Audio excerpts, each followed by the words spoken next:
IFM News Sports. Bayat nga agtultuloy iti nakaro nga sitwasyon iti Middle East. Nagpanawagan ti Philippine Sports Commission wenno PSC iti amin nga national athletes nga limitaran iti panagbiyahe dagitoy kang runaan kadagiti pagilian nga apektado iti agdama nga tensyon. Inalukoy ni PSC Chairman Pato Gregorio kadagiti atleta nga liklikan nga agturong iti Middle East. Doawan iti importante agandat iti nasao nga rehiyon. May sa kadagiti naapektaran ti Philippine Chess Team nga nagipagpaset iti Russian Chess Crowd Standard A Tournament iti Moscow. Naipit na gitoy iti Russia kalpasan na nakanselat ti connecting flight manipod Abu Dhabi gabo iti panagsara iti airspace iti United Arab Emirates.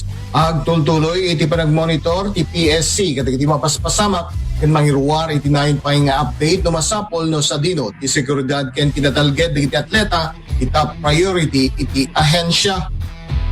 Para iti IFM Sports, thank you ni Idol Joey C. Tatak IFM.